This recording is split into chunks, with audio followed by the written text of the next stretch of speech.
Well, good morning. Good afternoon, isn't it? It's 12 noon. So, welcome to our conference. I'm Arthur Herman, Senior Fellow at Hudson Institute and Director of Hudson's Quantum Alliance Initiative. And I am very pleased and honored to present to you our panel for the discussion and Q&A afterwards on the future of 5G and America's role as a major player in the development of 5G wireless technology.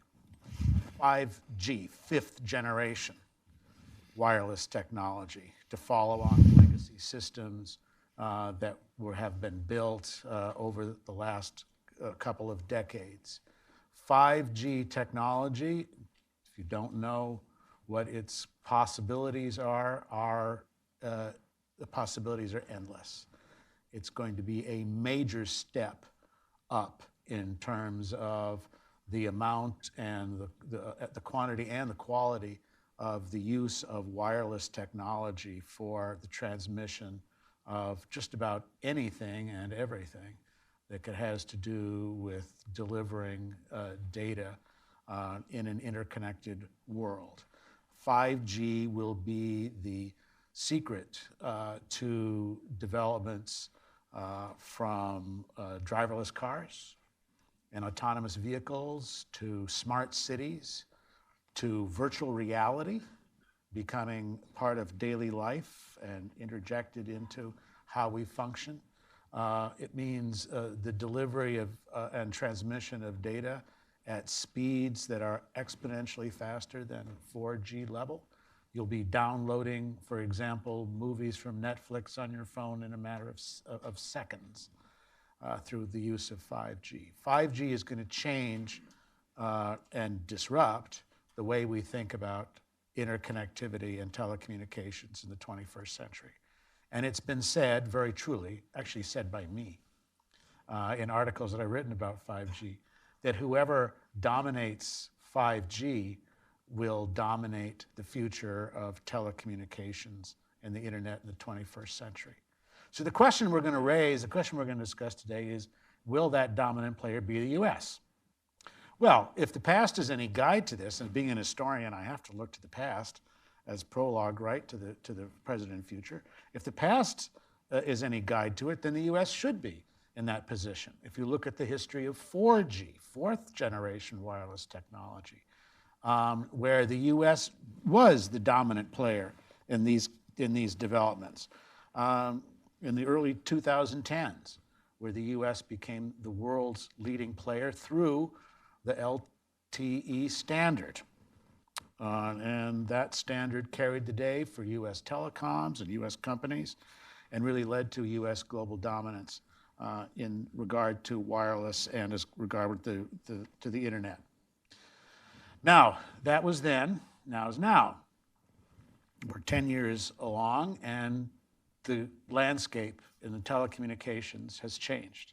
In 2009, of the top 10 telecom operators in the world, all 10 were US companies. Today, of the top 10 wireless companies, 4 happen to be Chinese companies. One of them is a company that you've probably heard about in the press, in the media, and elsewhere, and that company is Huawei. Huawei, the biggest telecom equipment company in the world, and also the fastest rising star in the 5G firmament. Huawei and China all understand the importance of first mover advantage in this telecom and wireless space. That what the US had accomplished with 4G is precisely what China now wants to accomplish with the next generation 5G. As of today, in fact, Huawei has managed to sign up more than 90 countries around the world to either contract for or to test Huawei equipment in their future 5G networks. And a lot of those countries, as you may know, are US allies, including NATO allies. The most recent be opening the door to contracting with Huawei, happening to be Germany.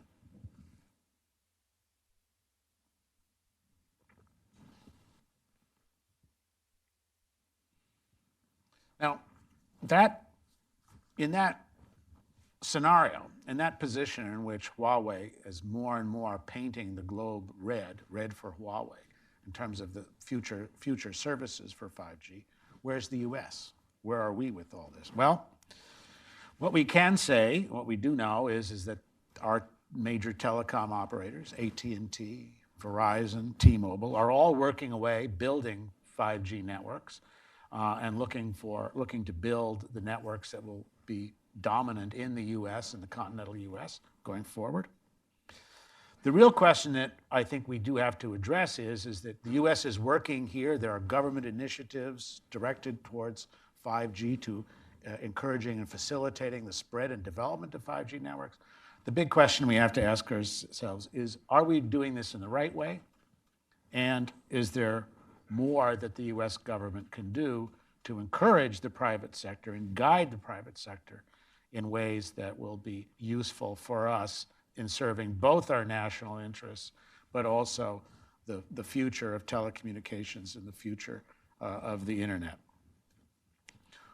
Can the US government do more? Especially, for example, the Department of Defense, which will be dependent on future advanced wireless networks, including in other countries where the main 5G operator and provider will be Huawei, Chinese company. So, can it do more with regard to the role of, for example, Department of Defense in guiding the future for 5G? Can it do more in terms of security? The US has imposed a ban on Huawei equipment and Huawei services here in this country, and has encouraged other countries, including our allies, to join us within the ban. Thus far, Japan and Australia have signed up, not many others. The effort to push the ban hasn't been enough in order to increase US presence vis-a-vis China. Are we doing enough in terms of working with allies? And that's an issue I think we want to talk about as well this afternoon. Allies such as Japan and such as South Korea, who are moving very quickly and are moving with technical expertise in the area of 5G. And are we doing enough with quantum technology? As director of a Quantum Alliance Initiative, I've got to ask that question, right? And you'll see me asking panelists about to what degree does the advent of quantum technology and post-quantum cryptography offer ways in which we can look to protect the security of data and networks going forward. Because this is the other point we need to keep in mind about 5G and where it is for us in the future. And that is that what 5G is about is not just connectivity and networks, it's also about data. There's going to be massive amounts of data that is going to be flowing through 5G networks. Data that operates everything from driverless cars to smart thermostats, to IoTs, to future robots, et cetera. Which is why what happens with 5G is so different from the way in which legacy systems, 3G and 4G, have operated here. The amount of data, including sensitive data that will be flowing through those 5G networks, are part of the potentially disruptive impact of this technology. So those are the questions, those are the issues we want to look at and think about. And you're lucky, because we happen to have with us today 4 experts. Yes, your eyes are not deceiving you. There are 4. One of our guests should be arriving a little bit later. But 4 experts in this area who will talk about what it is we're doing now, what it is we should be doing, and what the prospects are for us doing it from the perspective of where the US government and where our government institutions need to be on the 5G front. Our 3 experts who are currently sitting with us now are Peter Atwal from Q Networks. Peter has been a leader in communications field and advanced telecommunications since the 1990s and is well versed both with the challenges of 5G, but also on the ways in which it converges with other issues relating to 4G and our telecommunications and interconnected future. We have Admiral David Simpson, who's a member of the Rapid SOS Advisory Board and professor at Pamplin College of Business at the Virginia Polytechnic Institute and State University. And he's the former chief of Public Safety and Homeland Security Bureau at the Federal Communications Commission. And then we also have my colleague and friend, Bill Schneider, Dr. William Schneider, senior fellow at the Hudson Institute, perennial member of the Defense Science Board and sometimes chairman of that august body, and someone who I've asked to specifically talk about where DoD and where the Pentagon and our services are with regard to the future of 5G and where we're going now. So I'm going to ask you to please welcome our guests, and we'll look forward to a really fascinating and I think illuminating discussion as we go forward. Peter Atwal, I was going to ask you if you wanted to get started first and have some discussion that you'd like to put forward for us. So I think I want to talk about the security challenges of the 5G network. But in order to do that, I kind of got to explain why 5G is so difficult for technologists to sort of deal with. Q Networks is a private initiative currently to build a secure 5G network for ostensibly the Defense Department. In order to undertake that challenge, we had to go back and look at what's happened over the past decade, both from the standards arena, from the 4G arena, and going forward, what 5G does to the telecommunications infrastructure. I think the thing to remember about 5G is it's a compute network as much as a telecom network. 4G was really a network that was developed to push mobile broadband, but it still was very much a building block on top of 3G, i.e. centralized systems, under lock and key, discrete subsystems that dealt with functionalities that enabled, our cell phones to get smarter. The device guys themselves helped us. They built very smart devices and very highly performant devices. But the telecom network itself was kind of basic. You had centrally stored systems, centrally stored network operations facilities. The facilities themselves were normal fiber that had been put in the ground in the 80s and 90s. And the control plane, the signaling network, and the data network performed at a certain level. There wasn't a lot of difficulty in meeting the challenges that we had of downlink to a handset. The biggest challenge was building more cell sites. People don't understand this, but the million-fold increase in capacity that we've gotten through our cellular networks has mostly come about because we've been shrinking cell sizes. If you go to 2G, the average cell size was 30-mile radius. When you get to 4G, the average cell radius was 1.5 miles. When you get to 5G, the cell radius might be 500 meters. And as a result of that, we can push capacity at a much greater level because we can do things to the radios. I won't go into the technologies behind the radios unless somebody wants me to, but we can push a lot of bits per hertz in a small area very effectively. So the topology of the networks is changing. The problem with 5G, though, is introduced three things that we didn't think about before. 5G is kind of an information architecture. It's not a mobile broadband architecture. The three things that are introduced are extremely low latency applications where the data plane has less than a millisecond round-trip delay. So if I want to run a drone and I want to make sure the drone doesn't run into something, I've got to have a very fast data plane. That was new. The second thing that was really new is we decided in the evolution of networks that the most important thing to plug into networks going forward are not people, but devices. Arthur talked about driverless car. Think about the problems of a driverless car. It's cars talking to cars, cars talking to infrastructure. It's devices. It's not people. And what's the scalability of that? Well, it's going to be 10 times the number of people in the world. Right now we're targeting 50 billion devices by 2025. Think about that for the US for a second. If of those 50 billion devices, 10 billion, 20% are here in the US, then that means each NFL city's going to have 1 billion devices hooked up to the network. That's never happened before. That's a problem. And then the third thing we introduced was what I would call extreme broadband, the ability to basically have a device that's capable of pushing 10, 20 gigabits of traffic.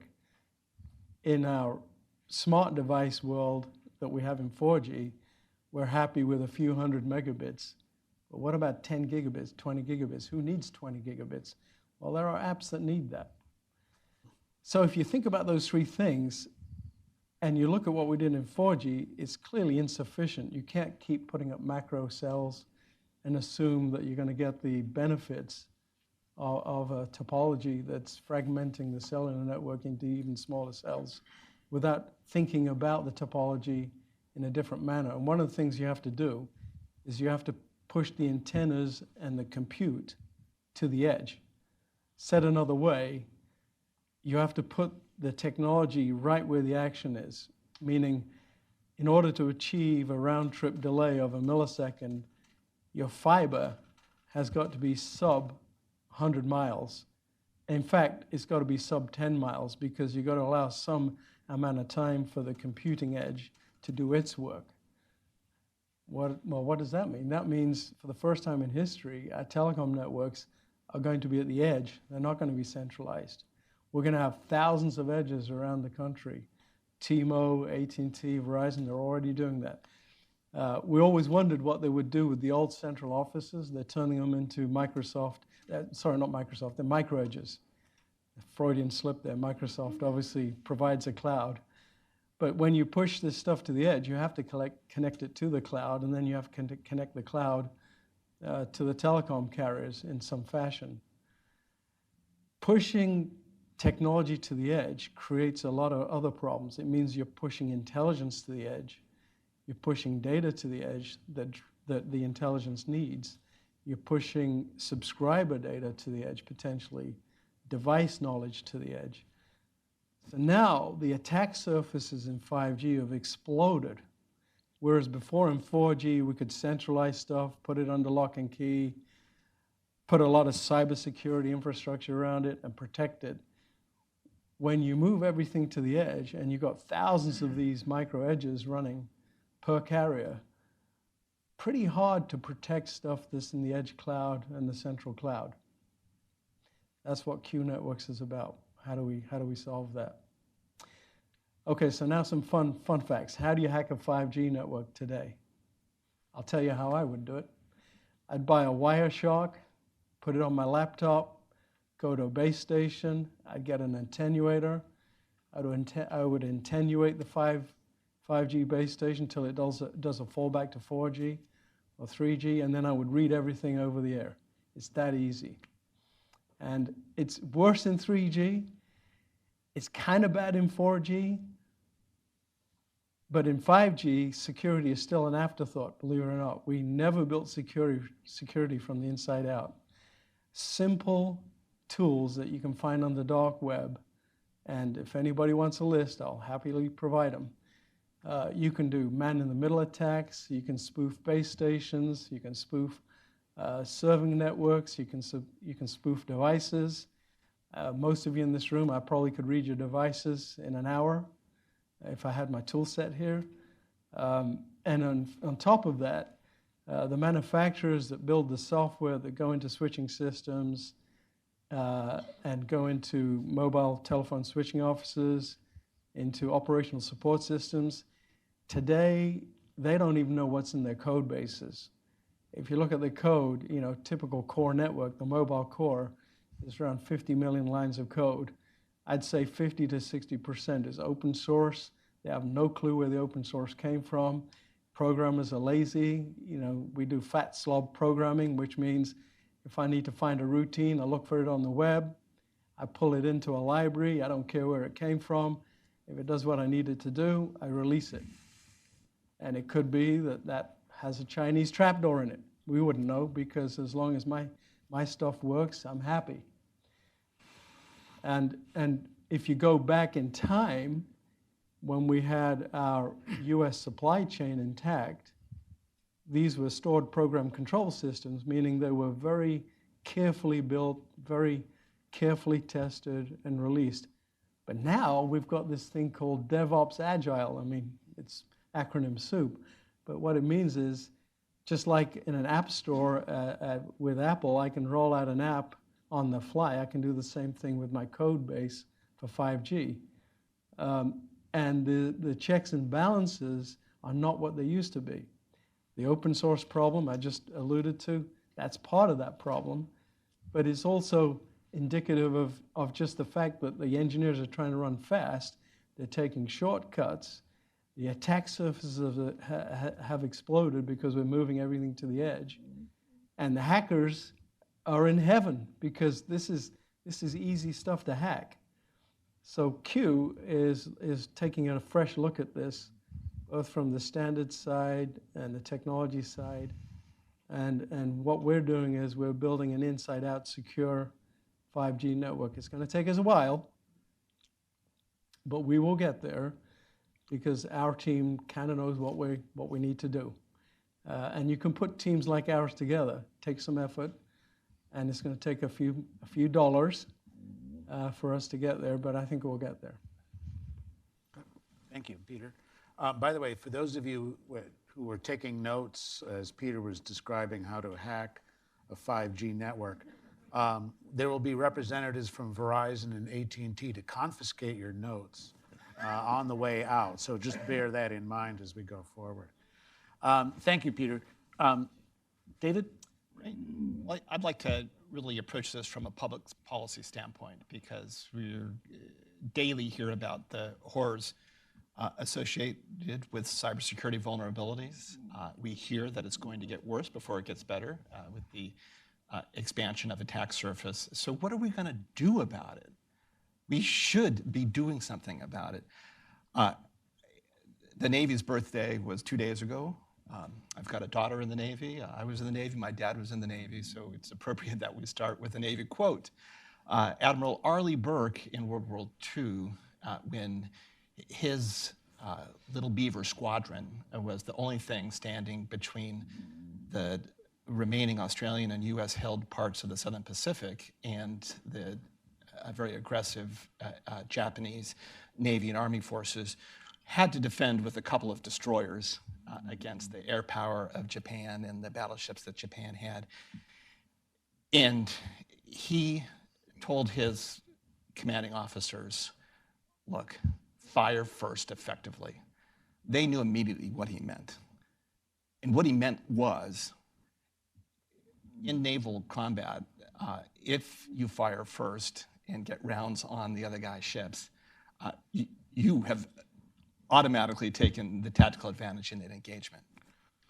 But if you fire too soon before you have a good control solution, all you've really done is given up your position, and the other guy may be firing second, but he's going to fire first effectively. What does that have to do with 5G networks? We're in a position now in the nation where we are going to be and are building the next generation of wireless networks for the nation.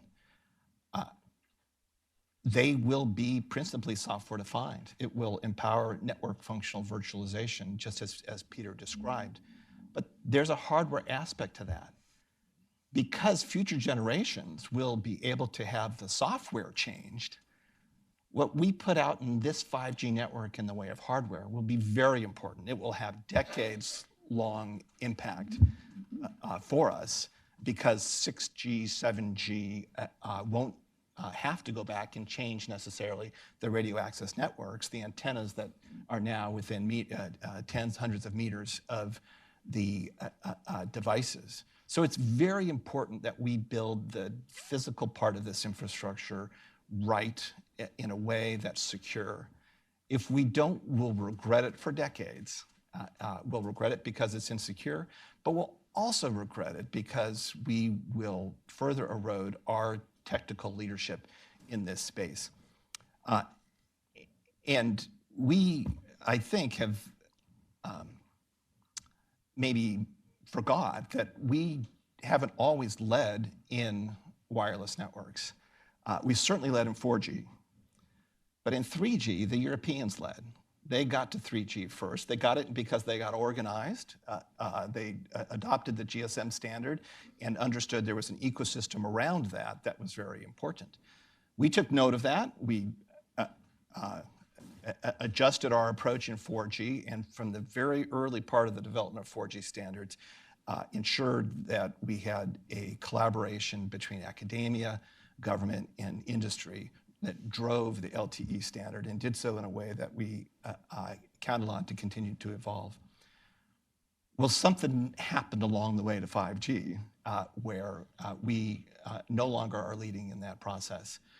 And we should be asking why, and we should be addressing through public policy how do we get back US leadership in the 5G ecosystem.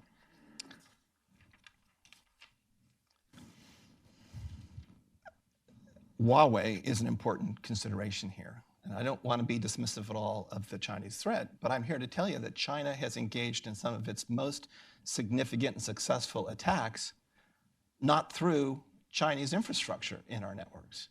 The OPM hack was through US infrastructure.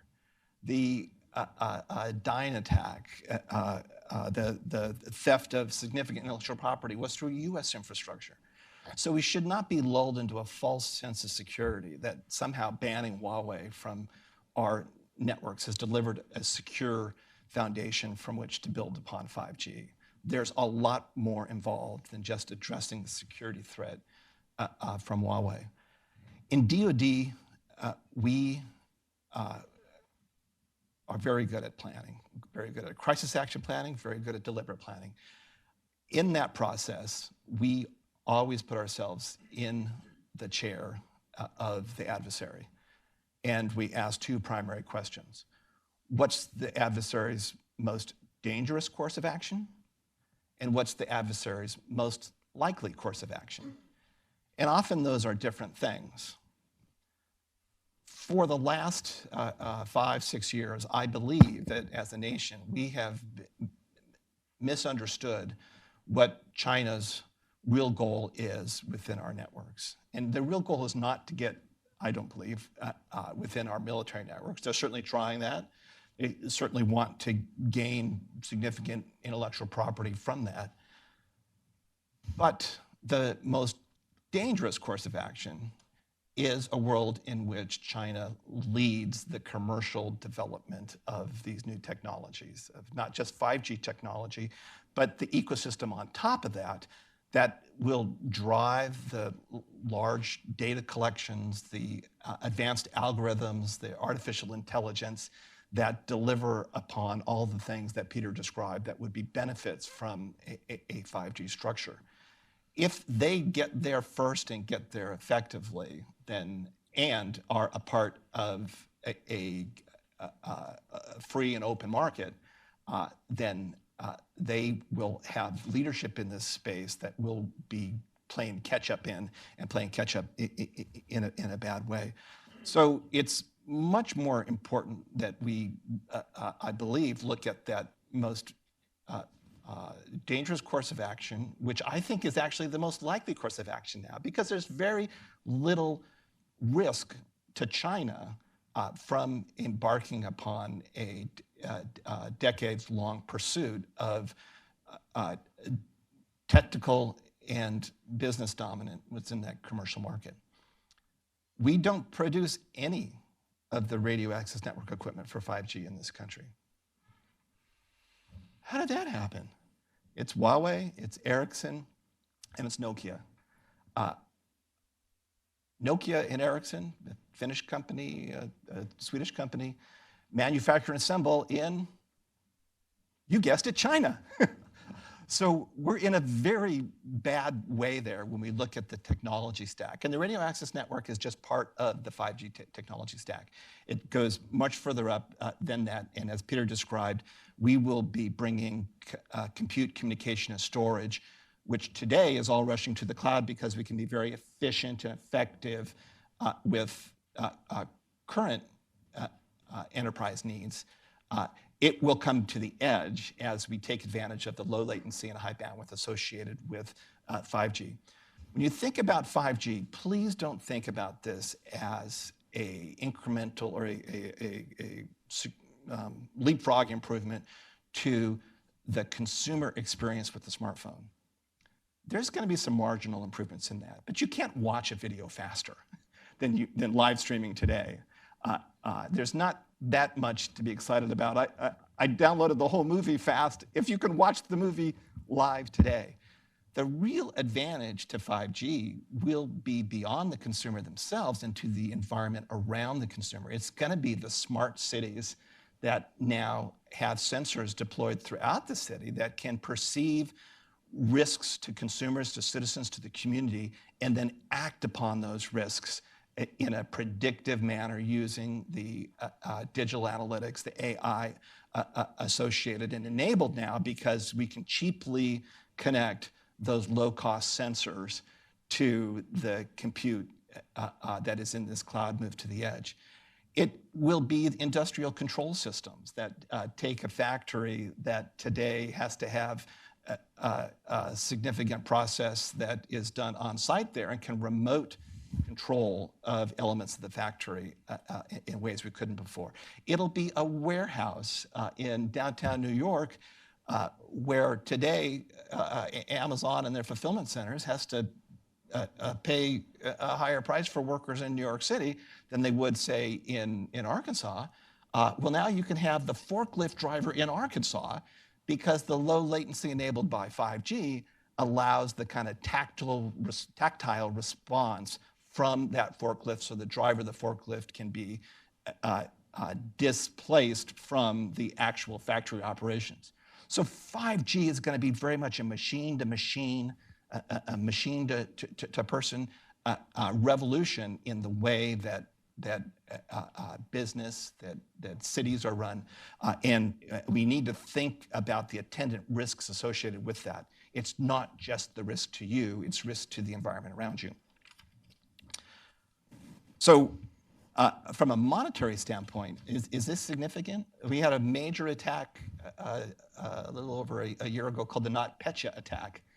The NotPetya attack cost the three largest companies impacted by that over $10 billion in corporate losses. That's a big chunk of change. That's 10 billion with a B from one attack. Overall, the EU suggests that the global 5G market is going to be on the order of $250 billion of revenue a year. So we're talking about a lot of money for the economy around 5G. We really have to get it right. 5G does expand risks. Now, there are elements of 5G that would reduce risk. When I was at the FCC, we saw this coming, and I wrote 2 letters to 3GPP, the standards body for 5G, on behalf of the FCC.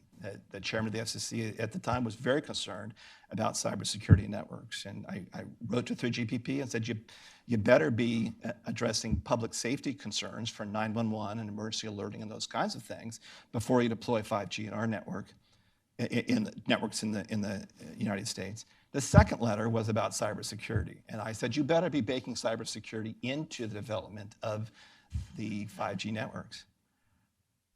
When we left the FCC with the change of administrations, I hate to say this, but the successors at the FCC believed ideologically that the FCC should not be involved in cybersecurity at all. And so they ended our engagement with 3GPP and stopped the focus on a review of the development of 5G by our domestic providers in a way that was safe in this country. Very concerning to me. We talk about Huawei. Huawei is not an operator. Huawei is a provider. The operators are China Telecom and the others. When we look at operators around the world, the two largest in our country, AT&T and Verizon, are number 19 and number 20 in the world. They're not driving how 5G is deployed around the rest of the world. In fact, AT&T just announced that they're pulling out of Puerto Rico. Oh my God. It's not in their fiduciary interest to continue to do work in Puerto Rico. They want to use that cash for something else. And it is indicative of their priorities being more on the media side, which is where they see the greater profit margin. So if we don't, as public policy, recognize the financial incentives, the market incentives around this market, we're not going to address the risk factors that are getting ready to explode around 5G.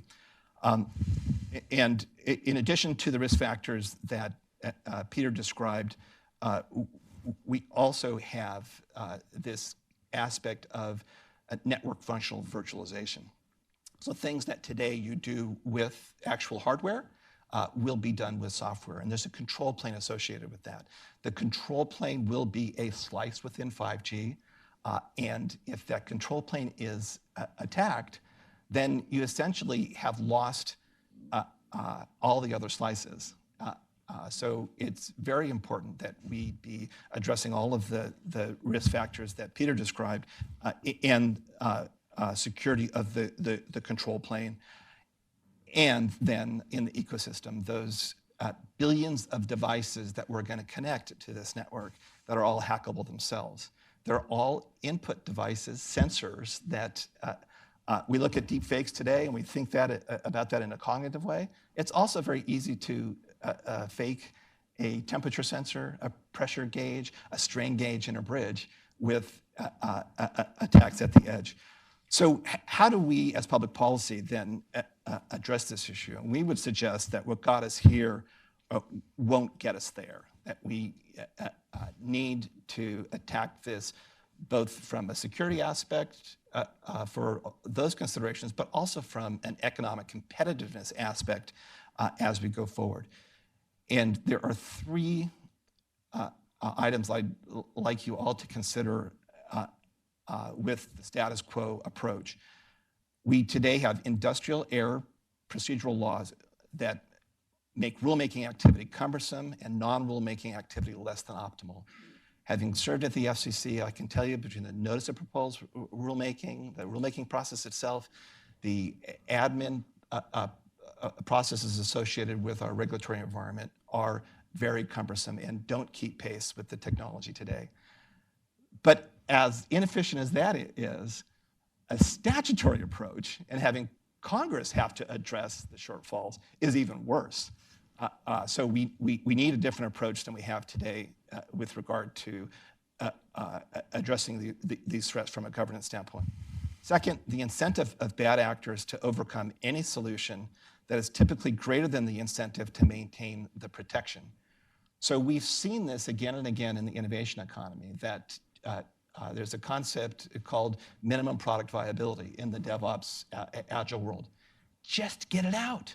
Get it out in a minimally functional way, a software, new product, and then evolve the code so that you then address features that consumers would want that make it more attractive. In that process today, there's no real incentive to proactively address the security of the product as a baked-in element. So recognizing that the bad actors have greater incentive to watch what's coming out and exploit it than the good actors do to avoid that attack is key. The third is industrial stakeholder fear of exposing their internally identified risk factors just at the time when sharing information about those attacks would be greatest value for a collective defense. We today, in our commercial environment have a situation where our corporations don't want to make public the attacks when they happen. There's good reasons for that. I work with companies all the time. 80 to 90% of Fortune 500 companies, when polled, and they said, who do you put in charge of incident response? Guess who? The general counsel. Why do you put the general counsel in charge? So that you can hide, mask, protect the specific details of how you were attacked, why you were attacked, what went wrong from liability. That prevents the sharing of the first of attacks in the commercial sector, in critical infrastructure sectors, because remember, our critical infrastructure is provided by commercial entities. So that's the third prong that isn't right. So I'm suggesting that we have two keys to turning this around and, in fact, firing first effectively, as Arleigh Burke would have us do. And the first key is that we should change the incentive structure in this space for companies. Companies must recognize and be held responsible for a newly established cyber duty of care. A duty of care is a legal term. I'm not a lawyer, but I met some lawyers at the FCC, and we have used duty of care before in our nation around markets to address significant concerns. It's used very successfully in the automobile industry. There's a famous court case in 1916, I believe, against Buick, where a customer bought a Buick car from a dealer. The materials used in that car were deficient. The customer wanted to sue Buick, and Buick said, go sue the dealer you bought the car from, because that's where the duty was to provide a product and a full disclosure of what went into that car. Well, the court found against Buick and said Buick had all the information, much more information than the dealer would ever have in what it took to build that car. And from that day forward, the automobile industry has been governed by a duty of care. What does that mean? That means that you've got to be proactive as the company to consider how your product is going to be used in the ecosystem, what it needs from the roads to be safe, and in fact, what you need to do in the way of research and development to ensure that you're not in your new feature or for a new model rolling out, that you're not missing a particular safety hazard. That has led year after year after year to a transportation ecosystem within our country that gets safer and safer year after year. We've got the opposite right now with networks and the ecosystem around networks, and we're getting ready in 5G to now have all of these utility kind of things that are connected to this underlying network, and there's no duty of care for responsibility for the participants in that ecosystem. There's not a duty of care for the network providers that are building out the 5G ecosystem. There's not a duty of care for the device manufacturers to ensure that simple things like, oh, the default password isn't password for the very low-cost devices that they put on these networks. So within that, we believe that would help reverse the chronic underinvestment in cybersecurity. It would help us address the counter to adversaries using AI themselves to better attack networks, and they're going to benefit from quantum computing, and we'll talk about that probably in Q&A. But we should be investing in artificial intelligence defensive measures to make sure that we are a step ahead of the adversary. It would help us shift from lag indicators of cyber preparedness or post-attack to leading indicators where those charged with oversight would be able to engage more readily with companies that aren't affirmatively addressing risk from the new products. In 2018, the White House released a report that found a pervasive underreporting of cyber events hampers the ability of all actors to respond effectively and immediately. This is the current White House's own report that said the market isn't doing it. Cybersecurity will also need to start with the 5G networks themselves. There's 1,300 wireless network providers in the country. Once you get past Verizon, AT&T, T-Mobile, Sprint still a fourth, or it's going to be.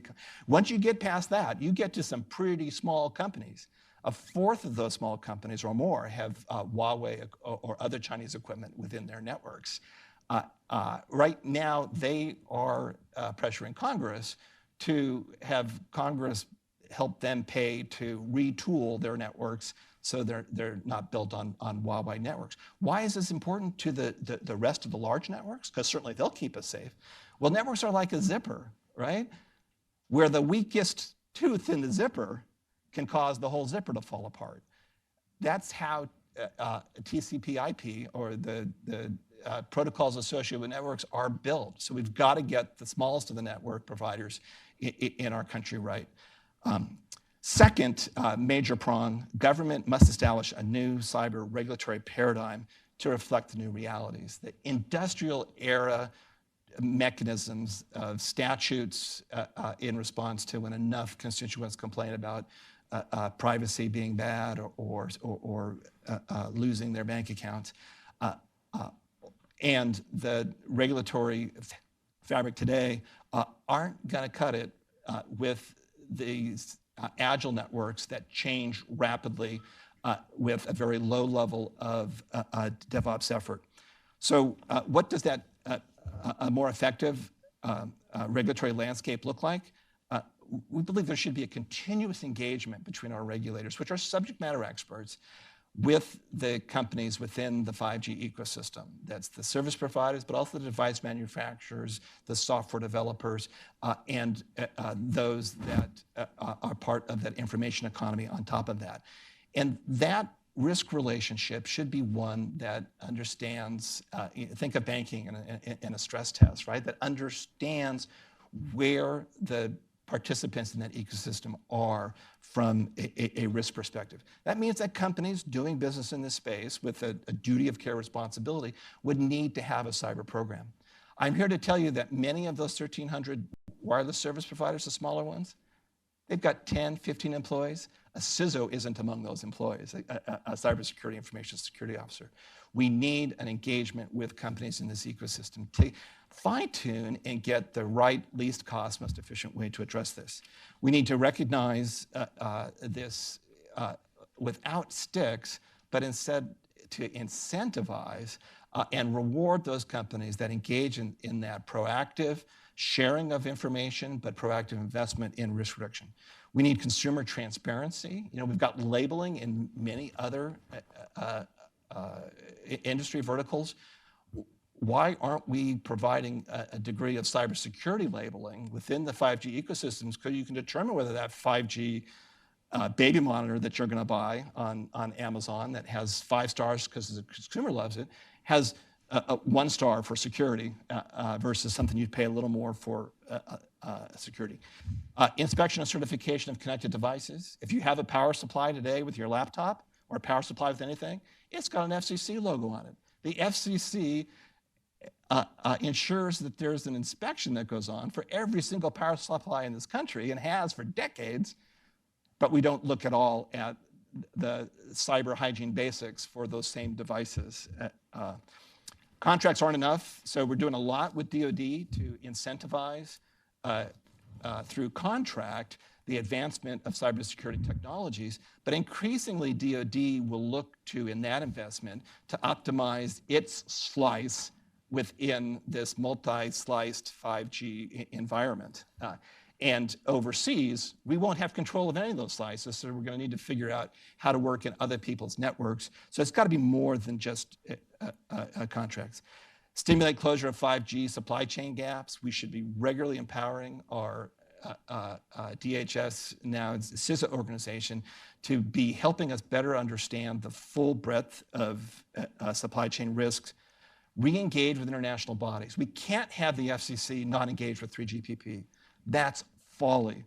we have to recognize that in the rapidly evolving standards worlds, that yes, our companies need to be a part of that, but if we don't have government understand what policies would ensure that that company investment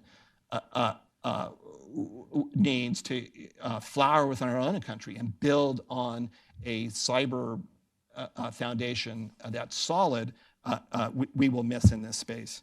So to conclude, I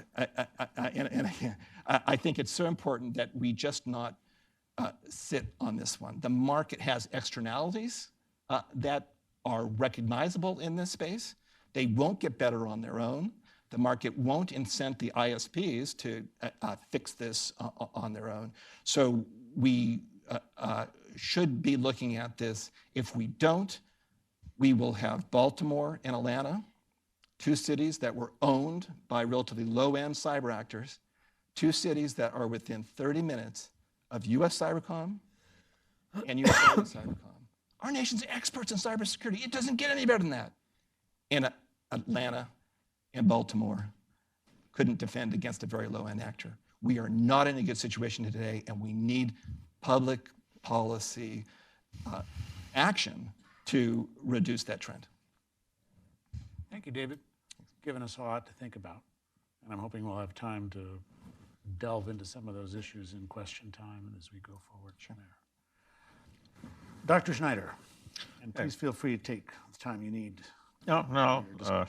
I guess we have a knowledgeable audience. I want to make sure we have enough time for airing out of some of the Q's and A's, but I'll focus more narrowly on the DoD related activity. The DoD was slow to recognize the 5G issue, and it only came into stark relief as the 5G activities came to be converged with the China's One Belt, One Road, or Belt and Road Initiative, where the scope of China's aspirations with respect to 5G came into stark clarity. The aspirations from DoD's perspective were not merely telecommunications or providing telecommunications services or being the producer of telecommunications hardware, or hardware and software, but it was actually to achieve control of the global information infrastructure.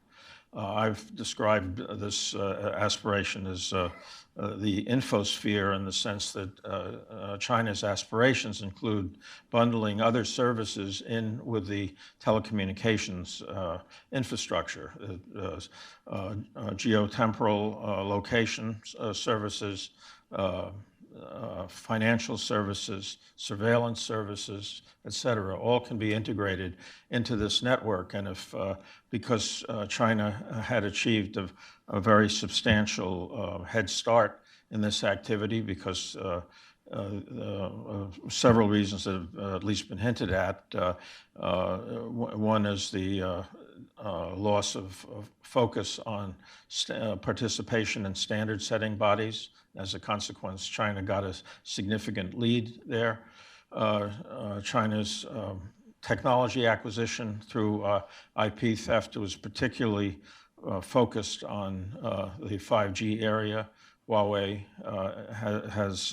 is the largest filer of patents in China. They have 54,000 patents, mostly related to 5G, but they are also have the lowest, or have historically had among the lowest levels of investment in R&D, which suggests that a lot of the purloined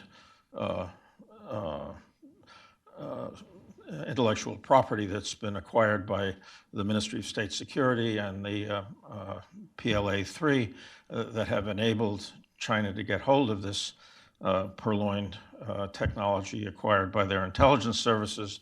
It's then moved through their technology university infrastructure, patented, and then distributed to the national champions, which in this case was Huawei. But that reduced the development time, the rapid introduction of 5G services will then permit China to build it out at scale so that they will have a very substantial commercial advantage, probably 30 to 50% lower prices than can be produced elsewhere. This realization was sort of slow in coming in DoD, but on the other hand, it has some constructive properties when a DoD works on it, because DoD does not have to build at the scale that's required for a national or global infrastructure. The problem is more tractable, and the technology is fairly well understood as to how to do it. So DoD has gotten on the trail of moving rapidly on the 5G technology. They published, there's been a few studies published. In April of this year, the Defense Innovation Board published a study. The Defense Science Board published one in July. National Academy of Sciences just published one earlier this week that have reflected on various aspects of the 5G system. The Department of Defense has contracted with the National Spectrum Consortium as part of a way of bringing the full weight of U.S. industry and academia together to work on the spectrum management dimension of 5G, which is a critical element. And probably the only area that drives bipartisanship in Congress, apart from the Star-Spangled Banner, is investment in 5G. The committees are in parallel promoting substantial investment in DoD R&D, including a $436 million plus up in the Senate Defense Appropriation Bill earlier this year. The DoD is working on setting up test beds at several military establishments so that the 5G communications, both the radioactive parts and the algorithms, can be tested in a secure environment. So they will be able to get this out in the theater pretty quickly. The immediate aspirations are to roll 5G into the virtual reality, into smart bases, supply chain management, and depot automation. All of these have the property that they're relatively small areas that can be controlled, but provide a good opportunity to interface 5G with both existing operations, but also extend it to Internet of Things types of aspirations. I think it also needs to be reinforced about how disruptive this technology is going to be. Both speakers have spoken about some of its disruptive properties in the commercial sector, but another destructive dimension of it is likely to be in the service provider end. It seems to be quite possible from the work that we have done in Defense Science Board that a lot of the communications architecture can be integrated with cloud service providers. So it may be the case that telcos have a supporting role rather than a central role in the propagation of 5G. That could also provide some constructive opportunities for the private financing of these aspirations, because some unfortunate decisions that were made in the 90s when instead of doing as was done in Europe to focus on GSM, we had a CDMA and GSM, so the market was divided. As a result, the telecom companies couldn't make good profits on telecommunications services and tried to go into the contact business and content business, I should say, which in turn has left them in poor financial circumstances to be able to fund the development. So we might look back historically in 1962 at the Communications Act, when the Congress set up a procedure where companies that would normally be competitors would be allowed to compete without antitrust concerns in the development of communication satellites. So it may be that some analog to our experience with ComSats might be transferable to facilitating a broader tech base and broader source of financial support to invest in this technology so that the civil sector can move along. But with the DoD doing what it's doing now, I think it will take on some of the characteristics that it had in the especially in the 50s and 60s, where leading edge of technologies were often done by DoD and then evolved into this civil market. Think of things like computation, microprocessors, and so forth that were developed by DoD but moved into the civil market. So I think given where we've started, the fact that the DoD has gotten hold of this and sees some killer applications, no pun intended, that I think there'll be a good way forward to move the whole society into the direction of the development of fielding and exploitation of 5G. And that'll be a big change from the way in which we've thought about technological progress. Yes, absolutely. Yes, 20, 30 years. Inverts the paradigm. Inverts the paradigm. Thank you, Bill. One of the fun aspects of being a host for an event like this is I get to ask the first questions. And you all have to wait till I'm done and our guests are done answering those questions. But then we're going to turn you loose on them to ask questions. And I'm hoping one of you will raise the question, which I'm not going to ask, but that Bill just raised on the issue of antitrust and the ways in which perhaps there are legal obstacles to getting more cooperation among our not just telecom operators, but also with our leading high-tech companies that could help with this process. But my first question is going to go to Peter. Peter, up on the board there, I've put up a chart talking about the technical differences between both mid-spectrum and high-end, mid-band and then high band, in what's called wave versus sub-6. And one of the questions that's been asked, particularly by the Defense and Innovation Board report that Bill mentioned, was the question of whether a lot of our telecom companies are pushing into 5G in the wrong space. In other words, looking to wave as opposed to sub-6.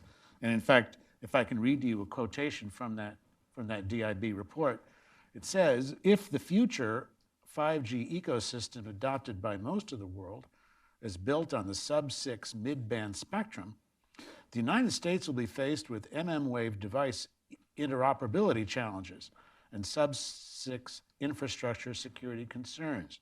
As sub-6 becomes the global standard, it's likely that China, the current leader in that space, will lead the charge.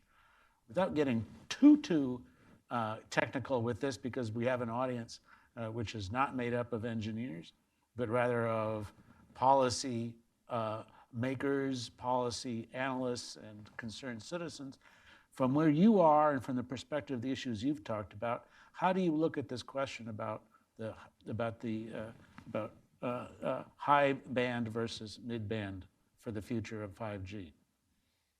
So let me be radical. Please. Right. So I think it was a mistake to license spectrum to anybody.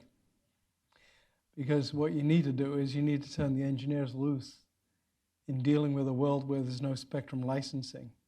And we can do it. The problem is the supply chains are controlled by the carriers, because the Treasury Department licensed off all the spectrum. You made a big mistake. I'll give you an example. I actually took a defense technology. It's sitting in a chest of drawer at home with 155 patents attached to it. I can do device-to-device communications without ever going through any infrastructure. But I can't turn the technology on because the carriers won't let me. The problem that we have in this country is not invention, it's regulation. And sometimes the regulations really hurt you. So we've created beachfront property, which is a sub-6 gigahertz. And what happened is everybody built single-family homes on the beachfront property. The carriers like single-family homes because it means they own all the beachfront. The first thing I would do is insist that they build condos, not single-family homes. What does that mean? That means we can unleash new technologies in the antenna area and in the radio access area that takes away the advantages that maybe other countries have in how they've organized their band plans. The second thing I would do is I'd work hard on removing spectrum licensing as a strategy at all. Go to shared spectrum, dynamic spectrum awareness, turn it loose, turn the engineers loose. You'll get billions more invested by Silicon Valley and startups. We'll solve this problem, and it won't be a problem in a decade, not even a half a decade. So that's my radical thought, right? Would you characterize that as a deregulation of spectrum? Is that how I would dereg the heck out of spectrum. Yeah. I would. And I don't know how we do it now because we've been the Treasury Department's been successfully licensing and auctioning off spectrum for decades. And how do you undo that? That's not my problem. As an engineer, though, I can solve the other problem. Yeah, well, there is an international regulatory dimension to the spectrum allocation because the process of managing the spectrum has been to divide it up among users, and it's agreed to internationally. So you have to propagate the idea Well, I globally. would say that today in 4G, let's talk about 4G, the band plans are not harmonized across the globe. They're just not. You can't match Japan up with the US, with Europe, with Brazil, with China. The bands are all over the place. It's already out of control. So I would agree with you from an engineering standpoint that that's the most efficient way to use the spectrum. But I think what you're suggesting is highly regulatory. That, in fact, suggests creation of a utility that develops an arbitrage structure for spectrum that then allows commercial companies to use some kind of a spectrum sharing mechanism for that shared resource. It's a commons then. That requires a regulatory structure. So to represent that as deregulatory, I think is highly disingenuous. That's an interesting idea, but I would say this. Look at Wi-Fi.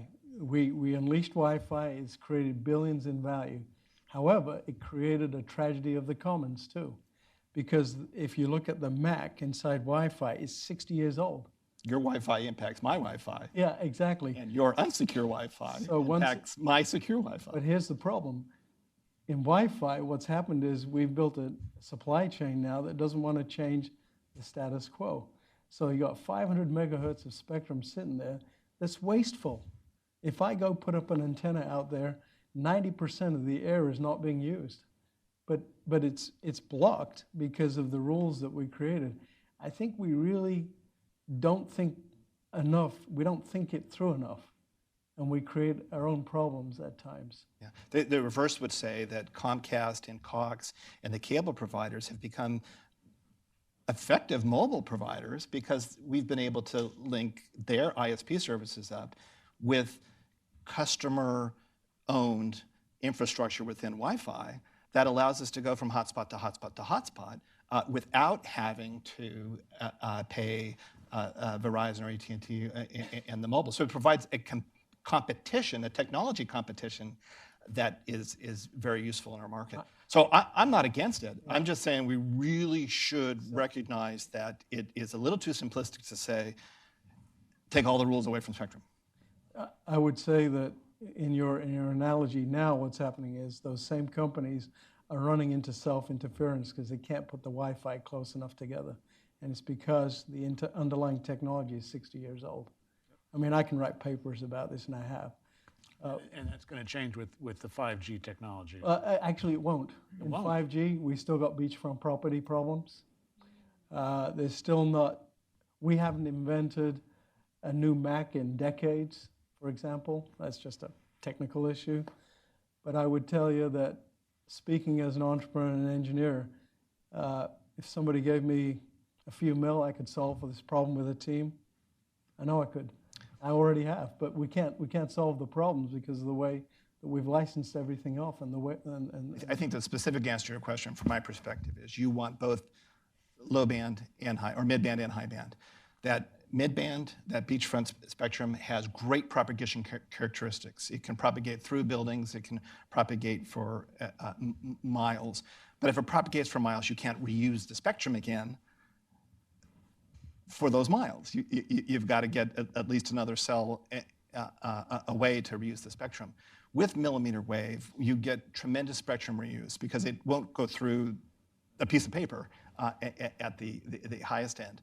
So when we engineer it right and bring the antennas closer to the users and do that edge computing, edge communications, edge storage, for the low latency applications, the millimeter wave really come in to provide a capability that is unique from the lower end.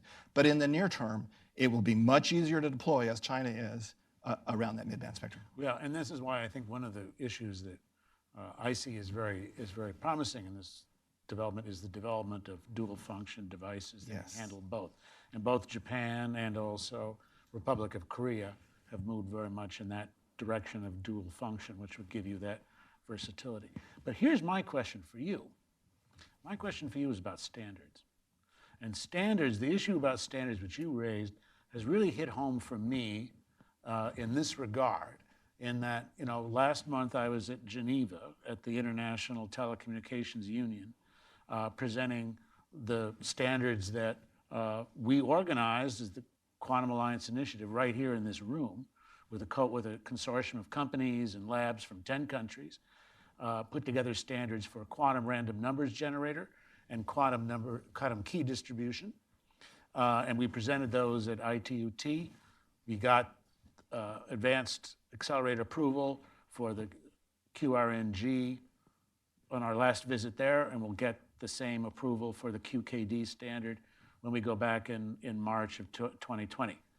However, that's not the interesting part of the story. Well, it is a very interesting part of the story and really a big deal, just to let you know, but that's not why I bring it up.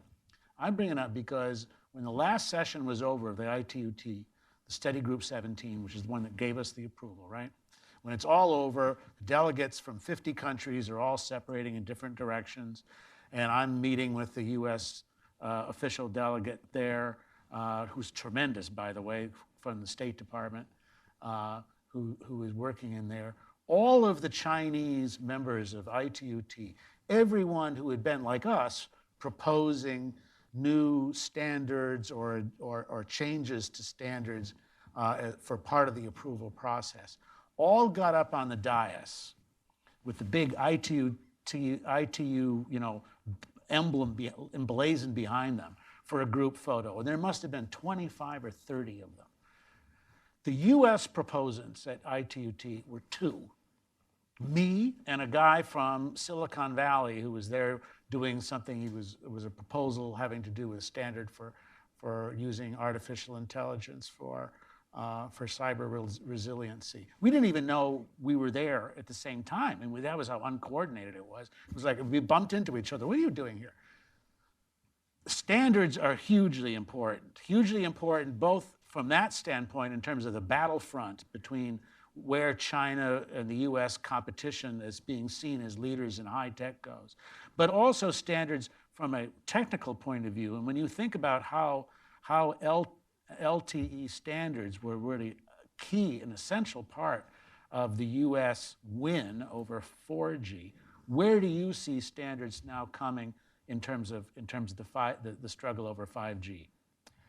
Standards are huge, right? You're not going to get significant innovation capital behind a new technology if Yeah. you don't have a role in the development of standards. And the technology will change faster and faster, so the standards need to adjust. I've been a senior delegate to the ITU 3 times, 2 times on a US delegation, and 1 time bringing my Iraqi friends as we stood up a regulatory body in Iraq, a TRA. Standards flow from that UN body. And it'd be nice to wish that away, but the reality is that's how we divvy up spectrum around the world. So it starts with the ITU. You've got to come with a compelling case to get the ITU to change designations. Then beneath the ITU, you have the regional bodies. And for us, CIFTEL, we need to be engaged in our own regional body, but the others as well, so that we can build a consensus around a position that we would advance. But that's just the government side of standards, right? There's a whole technology standards piece that the 3GPP represents, and the EI, NSA, the European standards bodies, that are essentially pay-to-play standards bodies, that you've got to have a company sponsor your participation in that.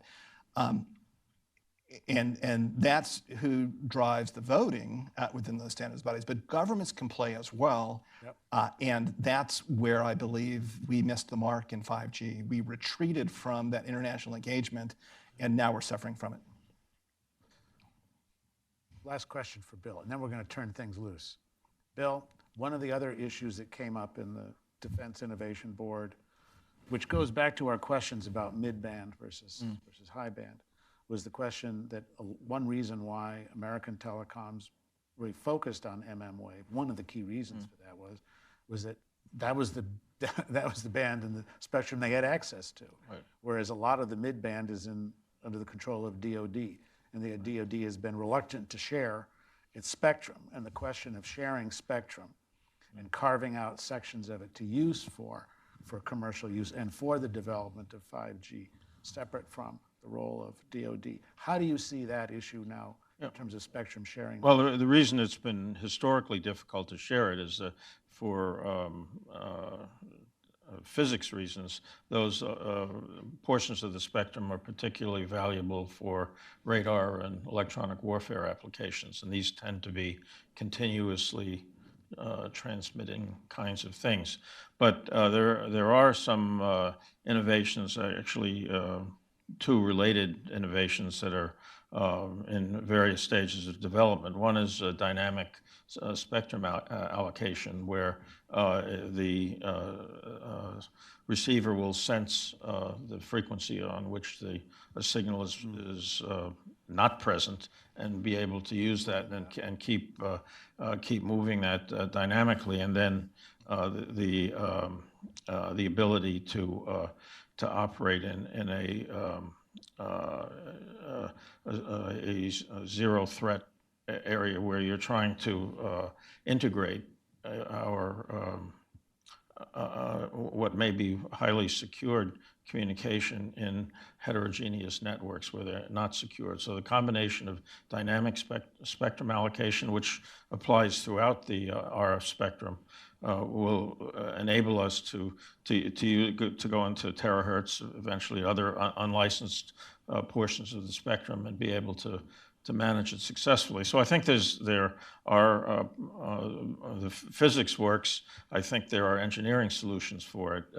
It's just that it has not had the tailwind of government funding as it may have had in the past, or nor the interest of the telecom service providers, who are too broke to be able to fund it. To fund into it. Right. So this would be another one where you would see government pushing and saying, both to DoD and also to telecoms, this is important if we're going to compete on the world stage.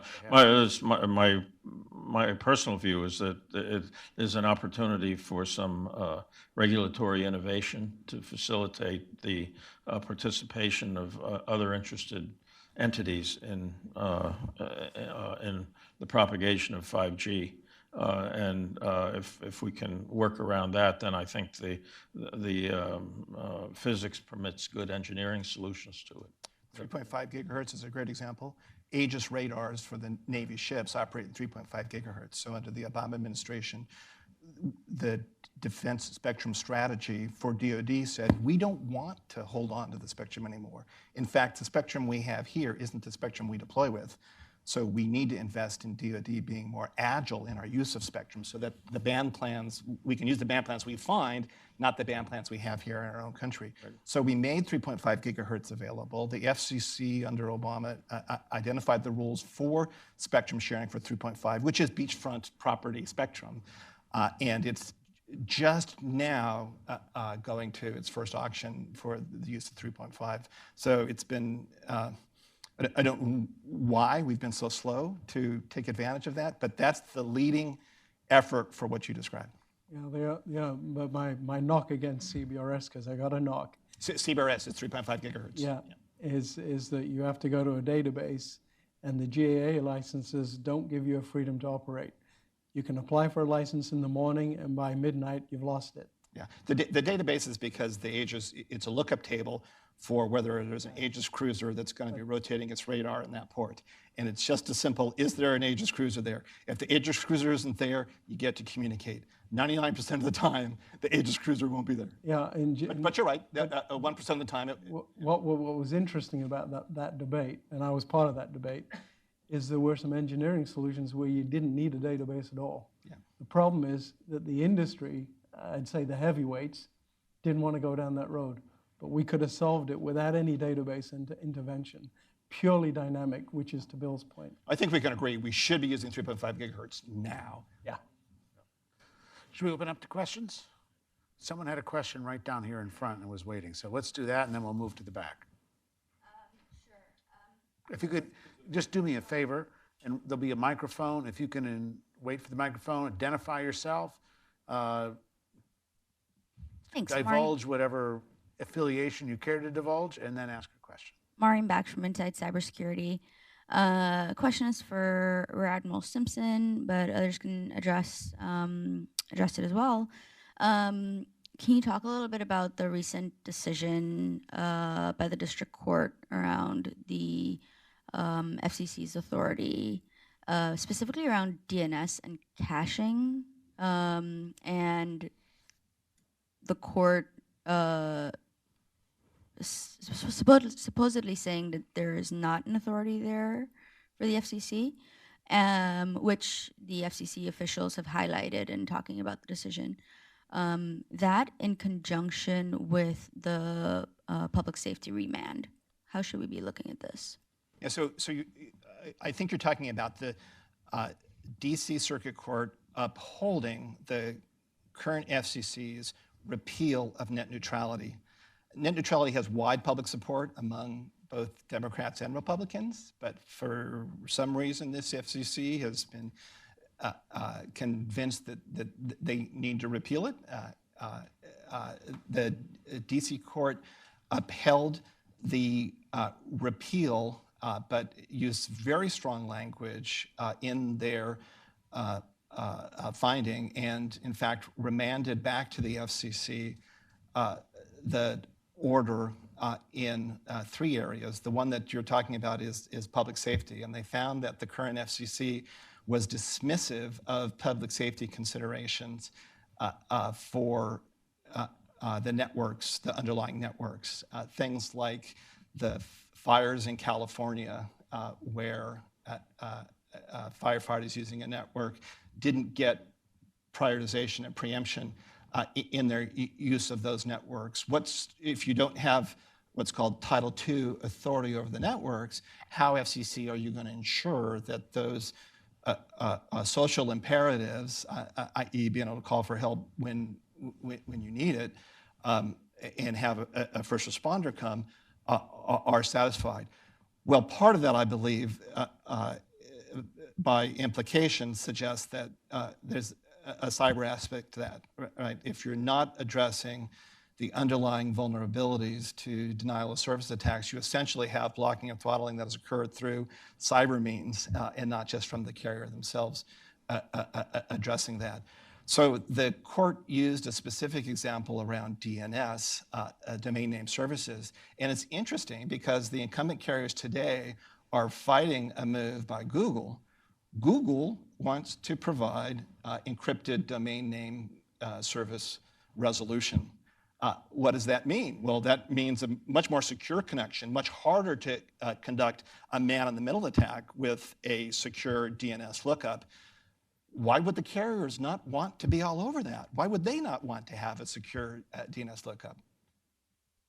Oh, because the carriers are now media companies whose business plan, and I don't fault them for going here, but if they can't commoditize your clicks, i.e. if it's a secure DNS lookup and they don't know what website you went to, they can't sell that information in the same way that Google and Facebook and the others have sold that. So they're fighting that particular DNS lookup piece. Well, the court used DNS caching as an example going back to a previous court finding from actually Justice Scalia that said that DNS was unique in the signaling of telecommunications and part and parcel with the service.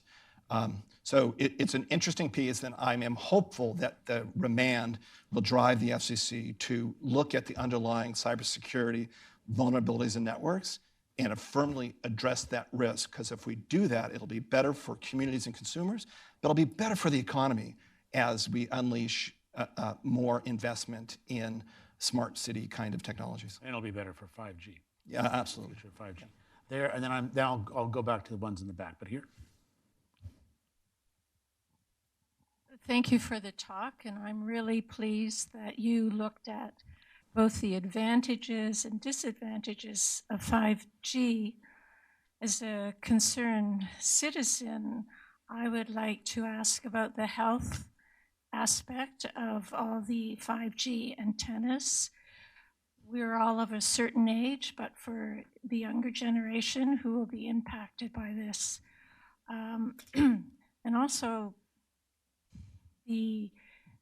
what you project of our world with 5G seems rather Orwellian to me.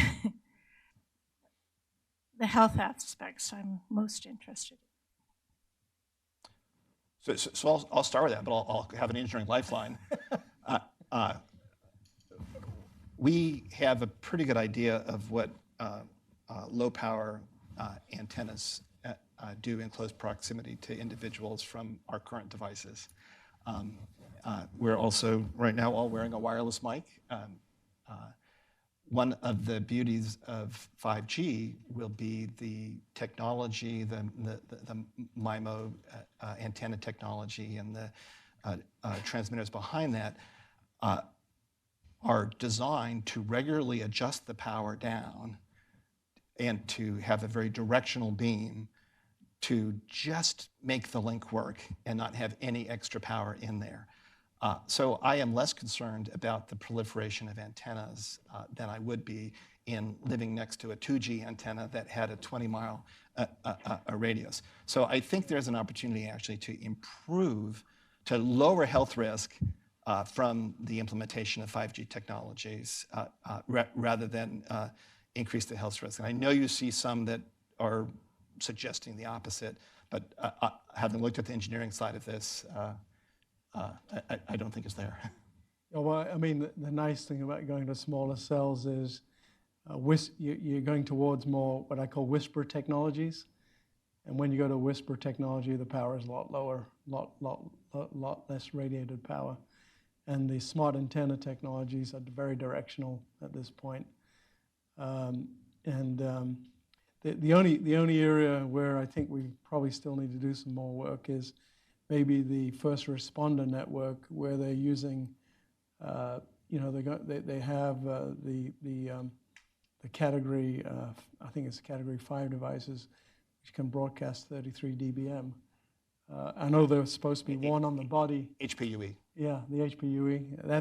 That may still be a concern. I don't know, but it's supposed to be attached to the body, not next to the head. So that should probably be okay. And what he's talking about is the device that's enabled under FirstNet. And then, of course, Verizon has a competing first responder service in that. And these are devices that are intended for police and firefighters, other first responders, that should they need to override other uses of the spectrum, they can click on it and burn through. But while it's high power, it's lower power than today's land mobile radios. Yeah, that's true. And it's for extraordinary events. Yeah. To the back, we had questions there too. Hey guys, thank you. I have a kind of two-part I'm sorry, question. about name. Oh yeah, Mike Schwenderman, cybersecurity. So as we do this, let's say in an ideal world you come out with 5G, everything's perfect, there's no security issues. Don't you still have the issue that it's sitting on top of, for lack of better words, a very poorly built power and energy grid, which essentially would be the base of this, right? And then the follow-up question of that would be, should there be a law passed saying that energy companies and power companies should have to have a stake in 5G rollout in terms of helping build it out and also taking responsibility for anything that happens? And I think with that, you might be able to build like a decentralized 5G outcome for like power or energy support. Does that make sense? Yeah, what I would say is thank God for hurricanes, because one thing they did is they forced the carriers to harden all the cell sites. There's backup power everywhere. We run off of generators. The power supply is pretty stable except in rural. Rural telecom still suffers from outages. You can't get 5.9 service out there guaranteed. The power grid is always a concern. Where it's a bigger concern, in my opinion, is in the fiber infrastructure, because fiber sits on metropolitan grids generally. That's where the switching systems are. But again, you know, you're supposed to have backup everywhere where you go. So I don't really consider that a big issue in my mind. The real issue to me is coverage. Rural markets still don't have 100% coverage, and also capacity. Again, in rural markets, we don't have enough capacity. But that's not a power grid issue. That's just an antenna fiber issue. I have a slightly different lens through which I look at this because the providers on their own did not build resiliency into their networks. And I wrote the rules that require an every 2-year audit by the providers now to put backup power on unmanned sites, to have an outer band order wire for control of those sites that are now unmanned, and to have engineered path diversity and logical diversity into their networks. They, left to a fiduciary pressure alone, would build to a sunny day, lowest cost piece. So that's where it's important to recognize that we have created a commercial market for telecommunications. It, by and large, has been very useful for the nation and underpinned investment that wouldn't otherwise be there with just a utility approach. But that has shortcomings. There are externalities, areas where the public interest isn't necessarily aligned with the profit interest of our providers. And that's where government needs to really do research and focus on the externalities and address. Now, how utilities fit into that, utilities will benefit from the use of 5G technologies. They'll be able to get a microgrid kind of control that is not possible today, but that will have a codependency with the networks that enable that microgrid sensing and control. So I think recognizing those interdependencies is key. I would note that the power utility in Chattanooga, Tennessee, teamed up with the people in Chattanooga and developed a very useful municipal broadband network that the large incumbent telcos then lobbied the state of Tennessee to say, don't let any of that municipal broadband happen anymore. So it's confined now to just Chattanooga, but can't bring broadband to other surrounding rural communities. So this is very much a public policy issue. I do think we need to recognize the codependency between what tends to be a much more intrusively regulated power and power distribution slice with networks that will be bringing capabilities to them, but also relying on power from those networks. Bill, did you want to weigh in? Yeah, just a follow-up point. DoD is very concerned about the security of the critical infrastructure in general. The power grid is of course, is one of those points, but DoD has come to recognize that the Homeland is not a sanctuary, that the all of the elements of the critical infrastructure that DHS has defined as critical infrastructure are vulnerable to both kinetic and cyber attack. I think we've seen from a circumstance a couple of years ago where the Iranians tried to get into a local water supply communications and computer network, that we can assume that nasty adversaries see the infrastructure as something that they will try and implant devices and in doing so use it at a time of their choosing. So it's very much in the 5G sense a recognition that something needs to be done to strengthen the protection for elements of the critical infrastructure, including the power grid. There is a current DoD program now that's on a fast track to produce transportable nuclear reactors based on low enriched uranium that would be C-17 transportable, that could be used if they, for example, try to take out a base that's essential to mobilization or to the deployment of forces. There's only one base in the U.S. that's completely independent of the local grid. Everything else is tied to the local grid. So it's a defense issue, not just a civil issue. I'm going to go back there, and then we'll come up here. Hi, Dave Maloff. I read the very disappointing EU risk assessment that came out last week. Non-consultative, soft. The 3 pages, 31 through 33, end with the word "et cetera."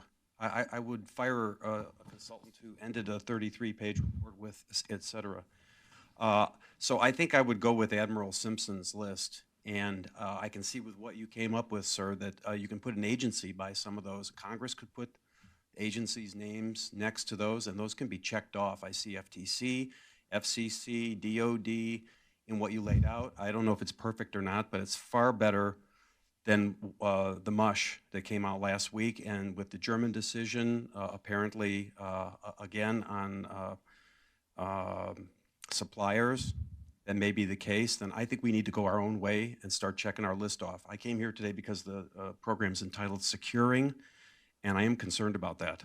So until we get a 100 times Equifax or OPM or the toilets stop working at Dulles and National and people wake up around here, then I think I'm with your list. Thank you. So I'm going to translate that question into broader sense. Are we really looking, when we come to 5G, whether it's securing it, building it, maintaining it, extending it, are we really in the end going to be looking at something that it's an all-of-government effort, and that it's something that's too big to be left either to the engineers or to the FCC, or even just DoD, but it's something that's going to require an interagency, full-out push in order to secure it? I want to get a read from all of our panelists. Sure. Well, I think it does need coordination in whole of government, and whole of government, not just federal government, state and local as well, because the risk for a smart city is risk incurred by a mayor and those that decide to have the traffic lights controlled with sensors that are on the cars and pedestrians. So there needs to be coordination there. But I believe that should be a high-level degree of coordination, and we should unleash capitalist forces within that to provide the solutions, which is why I'm very disappointed that the current administration has shifted so much of this risk to DoD and expects to somehow... Risk meaning? the risk of us falling behind in 5G and not affirmatively addressing the cybersecurity vulnerability from 5G, the money... Shifting the responsibility to DoD is what you're saying. Right. Okay. To the DoD and other executive branch agencies. DHS, just last week, it was reported by TechCrunch and the Wall Street Journal broadcast that CISA, a DHS agency for cybersecurity and for critical infrastructure and security, is requesting of the Hill subpoena power to identify the companies, to have the ISPs identify companies that aren't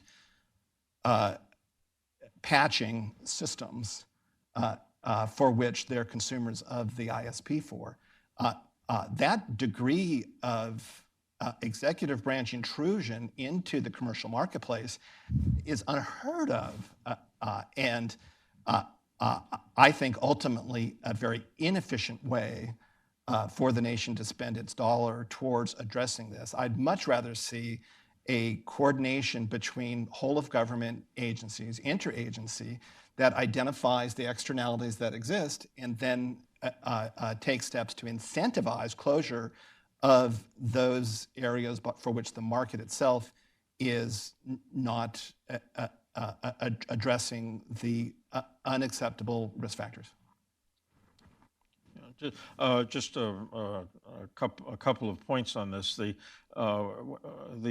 threats that are posed, especially through cyber operations, but not only, are largely the product of nation states, in the sense that the most sophisticated attacks are from nation states. But for a variety of reasons, until recently, the government has been reluctant to share what it knows about these attacks. And I was reassured recently when a DoD agency, National Security Agency, has set up a program to inform industry players about some of the attacks that they might anticipate.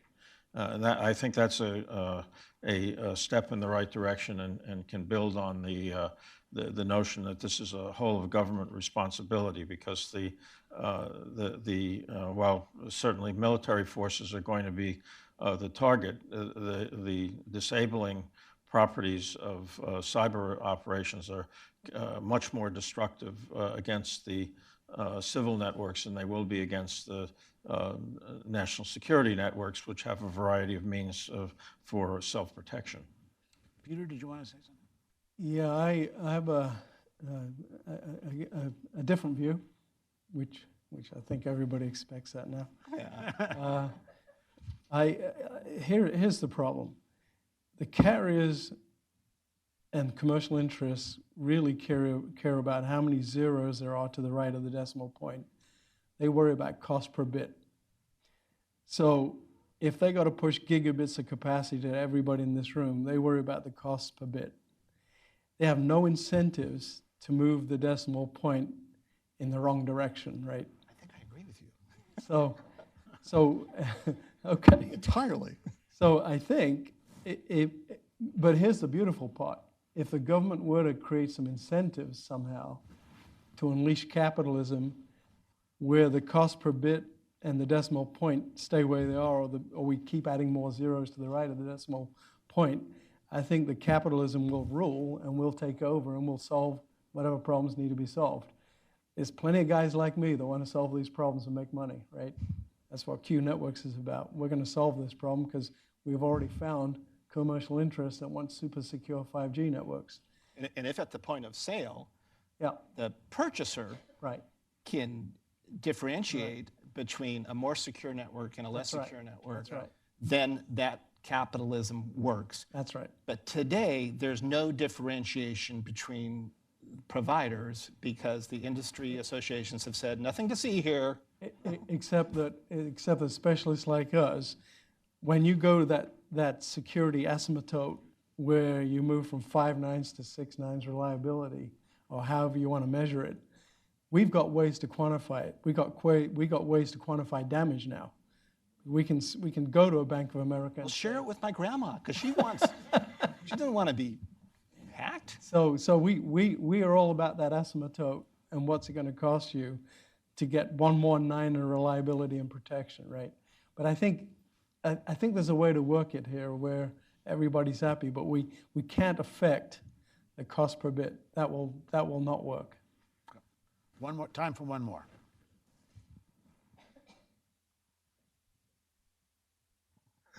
Thank you. I'm Dave Rabinowitz. I'm retired. And Admiral Simpson made a passing remark, which I think is worth reiterating, and that is that one of the main attractions of 5G is it offers the opportunity for providers to charge for services that people currently get for free. But my question is, China has a domestic market that's bigger than North America plus Europe plus Japan combined. It's also got a lot less in sunken assets than 3G and 4G networks that have to be written off or paid off or something. Why wouldn't we expect China to be the leader in this area?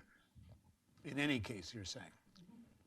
Yeah, it's a very good observation, right? The Chinese market is much larger than our domestic market.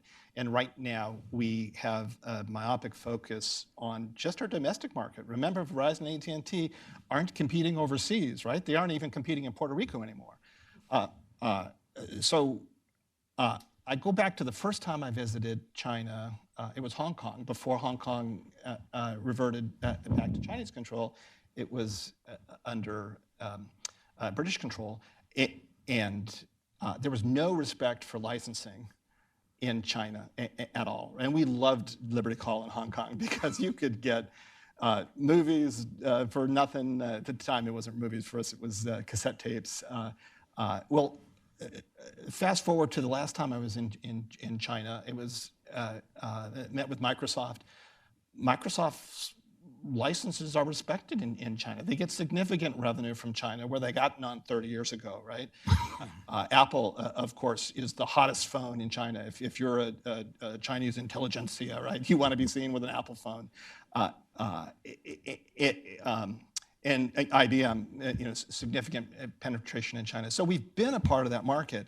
And I think we have a fundamental question as we go forward, as we've conflated the cybersecurity challenge, the threats to the nation for 5G with the trade war. Can we ever really separate those two again? And are we content then to just, if we do separate them entirely, compete only within our domestic market? Is that really where we want to be? Or do we want to be, in the long run, a participant in the Chinese market? I don't know what the answer to that is, but I think we need a much more serious discussion around where we want to be vis-a-vis the Chinese market. My sense is that we want to sell intellectual property into China, properly protected, in a way that can compete and condition their market access to being a responsible player within that. But we're not there yet, and we'll see how it plays out. I see it differently, right? I don't see people. There's only 1.6 billion people in China. I think they're 1 million square miles, we're 1 million square miles. We got more infrastructure to protect than they do. I suspect that we'll have as many devices or more devices than them. This is about massive machine-type communications. It's about, I think we will be rolling out as many endpoints as they are, because forget about the people, let's talk about the infrastructure. In fact, it's a buddy of mine in the audience who did a mapping of West Texas.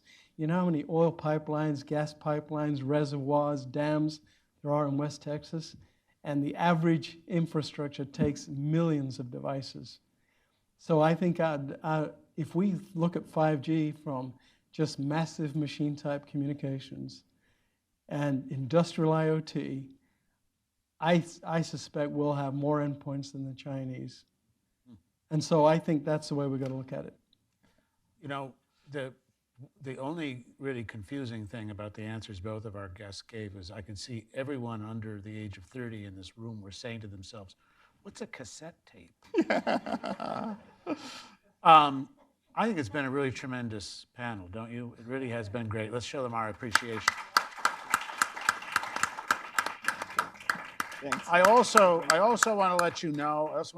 That this is the first of a number of events we're going to be doing on 5G next month and in December. We're going to be expanding the discussion about 5G and perspectives brought to bear on it, because it is, as you're realizing, maybe the paramount technological issue that we're going to face in the next decade or two. And so please stay online, check with Hudson, because we're going to be doing a lot of stuff on 5G. We'd love to see you there. Thank you. Hey, thanks. Thanks for indulging me in that. Oh, that's all Rather right. lengthy, Could you do me a favor? Will you send me the link for your book?